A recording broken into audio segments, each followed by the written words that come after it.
दोस्तों नमस्कार। मैं नरेश अरोड़ा, सचिव वार्ड 14 एस महावीर नगर, विधानसभा तिलक नगर।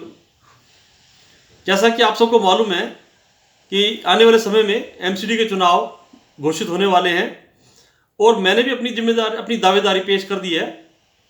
तो उसी के संदर्भ में कुछ बातें आप सबसे शेयर करना चाहता हूँ, विशेषकर अपने वार्ड 14 एस के साथियों से, सभी वोटर्स से और पूरी दिल्ली के वोटर से भी। आप अपना उम्मीदवार किसे चुनना चाहते हैं, ये आज आपके पास वक्त है चुनने का।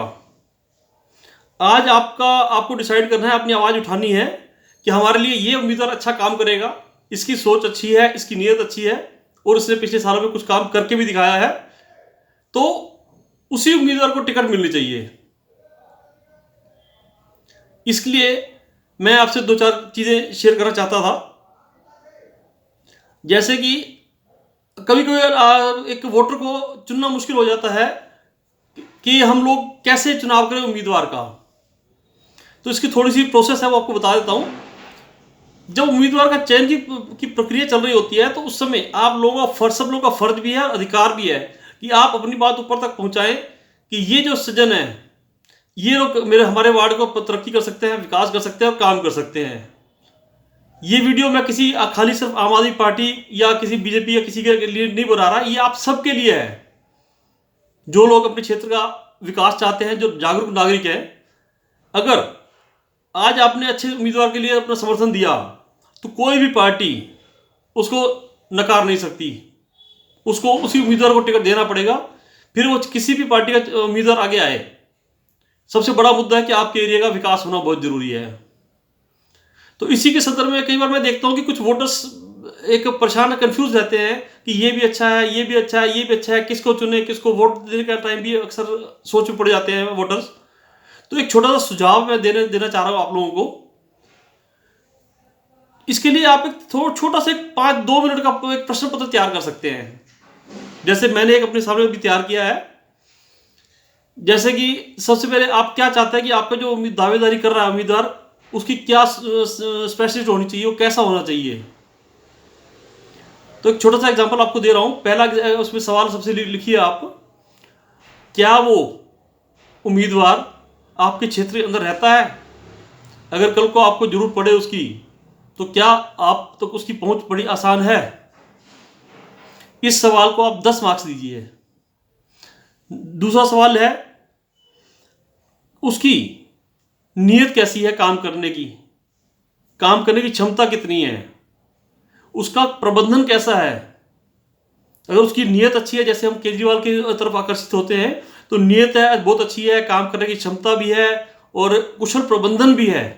पैसा कैसे खर्च करना है, कैसे बचाना है और कैसे लगाना है, उसका अधिक से अधिक बेनिफिट कैसे उठाना है, ये आप ये भी देख लीजिए। तो इसके लिए मैंने इसको 30 पॉइंट रखे हैं अपने क्वेश्चन पेपर में। नेक्स्ट पॉइंट आता है, कब से पार्टी से जुड़े हैं। इसका हालांकि कोई बहुत लंबा चौड़ा औचित्य तो नहीं है, लेकिन फिर भी एक मुद्दा है कि हम लोग कब से पार्टी से जुड़े हुए हैं। तो उसके लिए मैंने 5 पॉइंट रखे हैं। नेक्स्ट है, आप जब से पार्टी से जुड़े हैं, तब से आपने अपने क्षेत्र के विकास के लिए, अपने साथियों के सभी काम के लिए कितना सहयोग किया है। जो बेसिक मुद्दे हैं उनको काम करने के लिए अपने विधायक के साथ, अपने पार्षद के साथ मिल करके आपने कितने इंटरेस्ट के साथ काम करवाने की कोशिश की है, इनके ऊपर आप रखिए। और इसको मैंने सबसे ज़्यादा पॉइंट दिया है 50 पॉइंट्स। ये टोटल 100 पॉइंट्स का एक बनाया है मैंने, तो इसमें है 50 पॉइंट्स। अगला मुद्दा और आता है, हम क्या सोचते हैं अपने विकास के क्षेत्र के विकास के बारे में, क्या मुख्य मुद्दे हैं और कैसे उनको हम करेंगे। ये एक प्लानिंग जो केजरीवाल जी भी लगातार आपके सामने रखते रहे हैं और मेरा भी ऐसा ही मानना है। इसके लिए भी मैंने 10 पॉइंट और रखे हैं। तो ये आपके टोटल पॉइंट हो जाते हैं 100। अब इसके ऊपर 10 पॉइंट का एक बोनस और रखा है मैंने। संगठन को मजबूत करने के लिए, अपनी टीम को मजबूती के लिए आपने आज तक कितनी कोशिशें की हैं और उसका क्या रिजल्ट है। अब आप 2 चीज़ों पर गौर कर सकते हैं इसमें मुख्यतः। नंबर 1, आपने अभी तक अपने वार्ड में कितने काम करवाए हैं, उसका रिजल्ट कितना निकला है, कितनी कोशिश की है।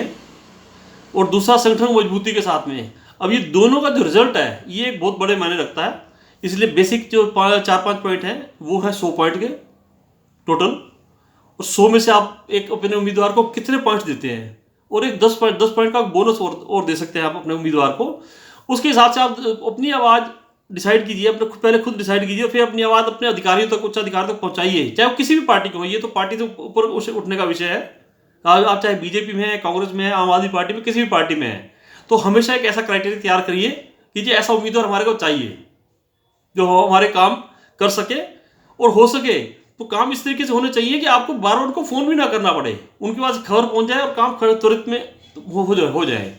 ये नहीं है कि मेरी अप्रोच है मैं विधायक को फोन कर दूंगा तो मेरा काम हो जाएगा, मैं पार्षद को फोन कर दूंगा तो मेरा काम हो जाएगा। ये अप्रोच सिस्टम खत्म होना चाहिए। ये त्वरित तरीके से सारे काम होने चाहिए कि गरीब आदमी का पूरा ताकत होनी चाहिए कि वो अपने काम भी करवा सके। कई लोगों के पास अप्रोच होती है वो तो करवा लेते हैं, तो गरीब आदमी बेचारा कैसे काम करेगा। तो मैं अपने बारे में भी आज बोलना चाहता हूं, क्योंकि मैंने भी अपनी दावेदारी पेश की है, तो मैं चाहता हूं कि आप मेरे बारे में भी देखिए, मेरे विचार, मेरे किए गए काम, रिजल्ट पिछले 2 साल, 4 साल, 5 साल, 7 साल में मेरे फेसबुक के ऊपर सब कुछ उपलब्ध है, खुली किताब है। मैं सबसे रिक्वेस्ट करूंगा, आप सभी एक बार कृपया मेरे अकाउंट पे जाइए, और सबके अकाउंट पे जाइए, आज 2 घंटा, 2 घंटे, 3 घंटे, 4 घंटे खर्च कीजिए। ये आपके क्षेत्र के विकास का सवाल है, ये आपका और आपके बच्चों के भविष्य का सवाल है, क्योंकि हम सभी चाहते हैं कि हमारा जो एरिया है, हमारा जो क्षेत्र है, वो विदेशों से अच्छा हो, साफ सुथरा हो, अच्छे कार्य हों। तो उसके लिए जब तक आप लोग जागरूक नहीं होंगे, वो कार्य होना असंभव है, मुश्किल नहीं है। ये जो सभी कार्य हैं, ये आपकी जागरूकता से हो पाएंगे। तो इसलिए आप जागरूक बनिए और अपनी आवाज़ ऊपर तक पहुंचाइए। इसी संदर्भ में मैंने आज शाम को 7 बजे एक अपने यहाँ मीटिंग सभा का आयोजन किया है, जैसा कि मैंने आपको पहले बता भी चुका हूँ सबको। तो उम्मीद करता हूँ अगर आपको लगता है कि मैंने अपने क्षेत्र के विकास के लिए विधायक के साथ मिलकर संगठन को मजबूत करने के लिए और विकास के कार्यों के लिए दमदार कार्य किया है, तो खुल करके सपोर्ट कीजिए मुझे, खुल करके मेरे साथ आइए। 2 शब्दों में आपको बात बता भी देता हूं, मेरे साथ 3 या 4 माननीय सदस्य और भी हैं जो उनकी उम्मीदवारी है, वो उन्होंने भी अपने क्षमता अनुसार अपने काम किए हैं। तो मैं उनके बारे में बोलना नहीं चाहूंगा, लेकिन मैं चाहूंगा कि आप उनके फेसबुक पे जाएं, उनके भी काम भी देखें, विचार भी देखें। मैं अपने बारे में बता सकता हूं कि मैं जब करीब 1.5 साल पहले आया इस वार्ड के अंदर एक सचिव की पोस्ट के ऊपर, तो मैंने सबसे पहले एक लिस्ट बनाई भाई हमारे एरिया में क्या क्या काम है और कौन से ऐसे मुद्दे जिनको सबसे पहले टॉप प्रायोरिटी पे लेना चाहिए। तो उसमें मेरे को जो सबसे मुख्य मुद्दा मिला वो था सीवर और पानी का, जिसमें बहुत सारी समस्याएं रुकी हुई थी। तो मैंने सबसे पहले उनको करवाने की कोशिश की, बाकी मुद्दे मुझे लगा कि सेकंड और थर्ड टाइम पे हो सकते हैं। तो मैं कितना कामयाब हूँ या मेरी उम्मीदवारी कितनी दावे मजबूत है, ये आप लोग डिसाइड करिए। और अगर आपको लगता है कि मुझे उम्मीदवारी में आगे बढ़ना चाहिए तो मेरा समर्थन कीजिए, ये आवाज़ ऊपर तक पहुँचाएगी आपकी, और टिकट की दावेदारी मेरी मजबूत होगी। तो आज शाम को 7 बजे आप लोग अवश्य पहुँचे, न्यू महावीर नगर, गली नंबर 4। मैं नरेश अरोड़ा, धन्यवाद।